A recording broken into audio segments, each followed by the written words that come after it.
Ladies and gentlemen, it's your boy and we're back at it. And for today's video, I wanted to give you guys another look at one of the flashiest characters in Marvel Future Fight, Miss Jubilee. Now, before we continue, if your eyes are very sensitive to light, Jubilee is not going to be the character for you. And frankly, you should not watch the rest of this video because it's going to be really hard on your eyes. Now, for the rest of you guys who want to know about Jubilee, I think she's actually a fantastic character. She's so much fun to play. Her survivability is good enough to get the job done, and she has very good DPS. So yeah, I'm actually loving her, so much so that, boys, we have Jubilee at rank 35 in the world right now. So I'm not just blowing smoke. Like, I actually really like Jubilee. She's a big part of my childhood, right? And she's actually pretty solid in this game. Now, there's a few things that I'm not too happy with about Jubilee. The first is the fact that one of the best things about Jubilee does not work in World Boss Ultimate, and that is her 4-star Plasmoid passive. You can't stack this on world bosses. It's so sad because this would actually scale up her DPS even further, and her DPS, as you're gonna see in this video, is actually really good based on how I have her looking right now. So it's kind of sad that this does not apply in World Boss Ultimate. And seeing as though she's a premium character, it would have been awesome if Netmarble did in fact make this apply in World Boss Ultimate. Now, besides that, the only other thing that I want to say is the fact that, similar to Iceman, you want to be very careful when you use Jubilee in World Boss Ultimate because she doesn't have any native healing. So if you get clipped by like a Blade Twister, you will bleed out pretty quickly. Also, the Toxic Meteor will dissect you. So even though she doesn't need anti-venom, it's a really good idea to bring him along just in case you make any mistakes, right? In her kit, she has 3 really good iframes, damage immunity, and a guard. And if you're quick and you're on the ball with her, right, you can keep her safe 90% of the time. But in World Boss Ultimate, everything always goes unexpectedly because these bosses never want to cooperate. So just keep that in mind, boys. Now, I'll walk you guys through the build, let you see how I have her set up, and then we'll jump into a little bit of gameplay. So first and foremost, yes, I decided to give her a CTP of energy. Now, you do not need to go this far, and frankly, whatever you do decide to give her as an obelisk, you should keep in mind that she can be guard broken on one of her most important skills, and that is her 3rd skill. So you should definitely consider giving her something with immunity to guard break. The reason why I didn't is because of the fact that when I test these characters for you guys, I try to give you a look at their maximum DPS, or as close to it as I can get at that point in time. So most of the time lately, I generally tend to use Nick Fury, and he offers super armor, which is really good for World Boss Ultimate because I do not get guard broken. So that is why I chose to go with a CTP of energy. If you do not have Nick Fury, or you don't see yourself using Nick Fury with Jubilee on a regular basis, you should try to give her immunity to guard break with some crit damage and a 200% proc ideally, right? Because her 3rd skill is the skill that you want to proc on for the most amount of consistent damage, and this can and will be guard broken. Now, when it comes to the skill rotation with Jubilee, what I've been using personally, what I find to be the most effective offensively and defensively, is to open with the 5th skill, because the 5th skill offers a 25% energy attack buff for 8 seconds, and you can keep that up basically all the time if you have max skill cooldown. In addition to that, this skill leaves some firecrackers on the ground, and they're really good for triggering the damage proc. So I usually open with this skill. The guard is on there, but you're immediately going into immunity, so the guard is not really being utilized. And frankly, in World Boss Ultimate, a guard is basically no protection at all, because basically all their skills will penetrate a guard, or they'll just hit you either way, so it doesn't matter. Anyways, so you want to open with the 5th skill, then you want to immediately go into the 3rd skill, let that ride out with the damage proc for a full 5 seconds, then you want to go 2, and then you want to go into the 4. The great thing about the 4 skill is not only is it a long iframe, you can maneuver yourself while you're in the skill to reposition before you go right back into the beginning stages of your next rotation, which is going to be 5, then 3, then 2, then 4 again. Leave the 1 skill out completely unless you're using her in something like Shadowland. It's not worth using, and if you stick with this rotation, she's going to be very safe and she'll actually put out a really good amount of damage. So that's the rotation I've been using personally, and I find it to be the most effective for me. If you've been using something differently, please feel free to let me know in the comments, and I'll be more than happy to try it out and see if I can get more damage out of the character and more survivability as well. Next up is the ISO set. I have Power of Angry Hulk simply because I wanted to give her as much attack speed as possible because she does not get any natively.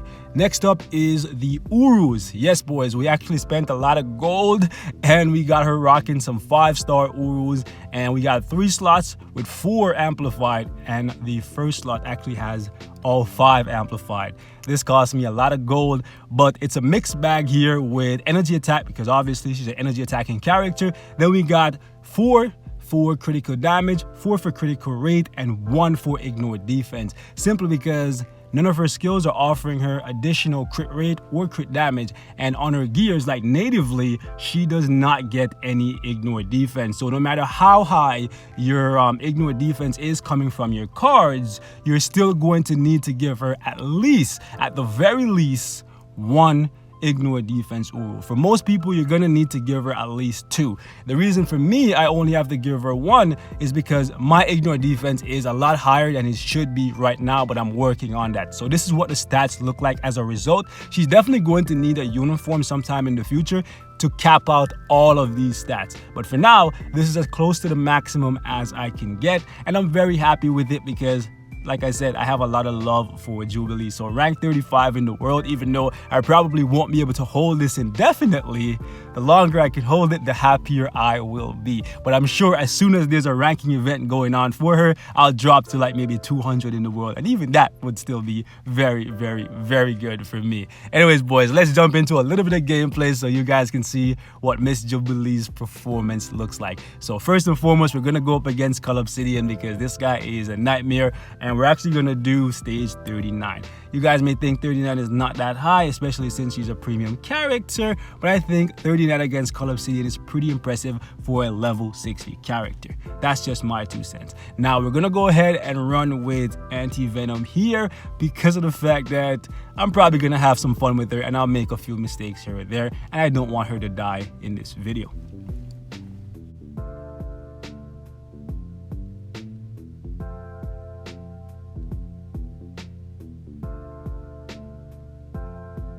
All right, so we're gonna try and get him in a corner.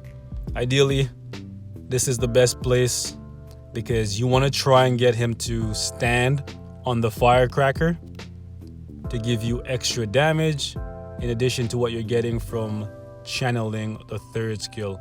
Also, pro tip for me might be common sense for you, right? Depending on how you look at it, but don't watch the damage proc. Watch the immunity. And what I mean by that is when I started playing Jubilee for the very first few times, I would keep my eye on the damage proc, and because of that I would overextend on the 3rd skill just because it can continue basically indefinitely. Oh boy, oh boy, oh boy, oh boy. Okay. And what would happen is I would end up getting killed because, like I said, when she does get hit, she takes a lot of damage, right? So she's not built for this. She's not built to be taking that many hits. But for me, I was watching the damage proc, and since sometimes the damage proc starts like 2 or maybe sometimes if you're really late, oh boy, like 3 seconds after. Okay, I'm gonna have to miss a proc here just to get some heals. But yeah, sometimes the damage proc will start 2, sometimes even 3 seconds after you actually start channeling. And if you overextend the 3rd skill by trying to stay with the proc, you'll end up getting killed. Oh boy, you'll end up getting killed because the immunity ran out and she's not built to be taking hits like a tank, right? So you want to be really careful. Keep your eye on the immunity right here and not so much on the damage proc, right? Let me actually tag her there. Should have tagged her before, but I was talking. Now he's gonna, ooh, I thought he was gonna spin. I was waiting for him to spin. Okay, buddy. Okay, buddy. Calm down. See, like, because he's not standing on the firecracker, it delayed the damage proc. So it's really good to like try and keep the enemy in a corner. Especially somebody like Cull Obsidian, having him in your face with Jubilee is actually, ooh, a good thing. I actually had to throw off my proc there. Okay, now you want to spin? Hate this guy so much. Okay, the only good part is anti-venom popped in and he left some heals so we can re-up on HP. Just gotta be careful. That didn't have bleed, thankfully. I didn't want to trigger the proc. I wanted to get all the heals. I was being greedy. But okay, it's fine. Let's get back to the action. Okay, let's yeah, the proc is all over the place. This is why I said, even though her survivability is good enough, if you make mistakes or something goes awry, you're up against somebody like Cull Obsidian, who is really, really annoying. It's a good idea to bring along anti-venom just to secure that win, right? Okay. Canceled a little bit too early there, but can you come stand in this? Okay, that's a good amount of damage. He ran out of it, but it's okay. Okay.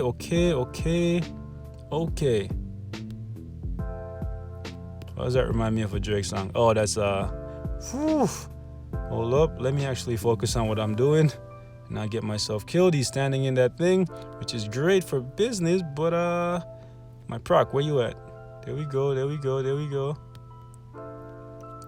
Let me get that heal. Yeah, I'm making a lot of mistakes here. A lot of mistakes are being made, but whew. It's hot up in the 6, boy. Oh man, it's hot up in the 6. Oh boy. Okay, let me, oh, I thought he was gonna teleport. I was like, let me move away, but he is standing still for a moment here. Yeah, so we have like a few seconds left. This should have not been this close, frankly. Her DPS is better than this, but this guy is one of the worst bosses to deal with because he's so unpredictable. Like, see, like he did that like so many times. You're like, he's crazy. Anyways, boys, we're gonna jump out of here and I want to show you guys how she does against Corvus, another boss that is pretty crazy as well, obviously, because they're brothers, right? So we're gonna do a 55 here. We're gonna drop Weapon X. We're gonna drop my girl Sue, even though she's very, very useful, and we're gonna put in a couple ignore dodge strikers.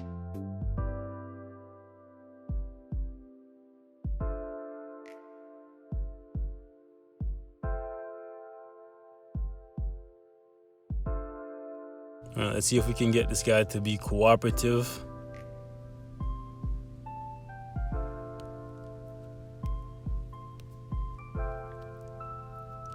These modifiers are really bad for her. Really, really bad. Any character that has to channel have to stand in place.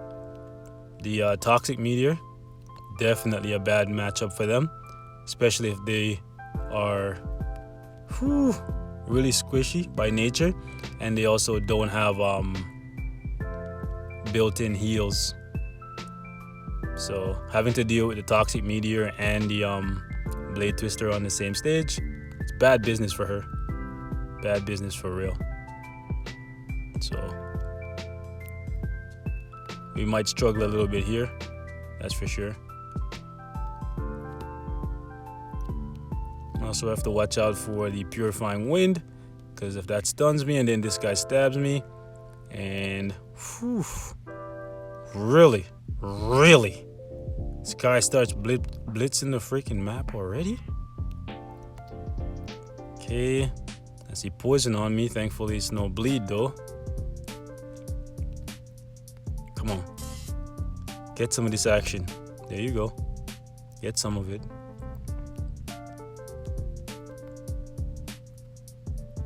I'm getting like no damage, but he's right in front of me. That's what happens. Like, that's really annoying. Sometimes when you're using a skill that channels, if they stand right, like directly in front of you, you'll get like no damage. And it happens even with cable.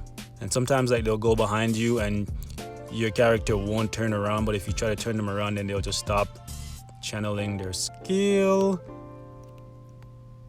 Really gotta be careful there. We're running low on time. Probably should have given her a little bit more dodge. Well, not dodge, ignore dodge. Yeah, we're running real low on time here. Come on, come on, come on, come on, come on, come on, come on. Really? Getting like no damage. Jeez.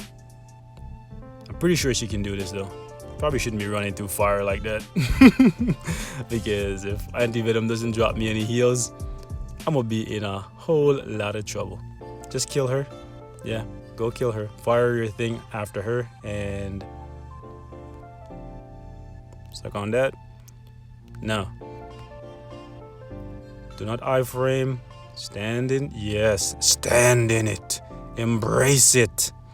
Thank you, Scarlet. These guys be thinking, oh, you be switching up on Scarlet for Betsy? Nah, they both my bays. Ooh, hold up. But Scarlet's still my number one, and that's for life. Scarlet knows it. I know you guys think I switched up, but nah, bro. We don't switch sides on here. We don't switch sides on here, bro. Scarlet, my day one. She's still my number one. You know what I'm saying? No matter who tries to come for the ground, she's still bae.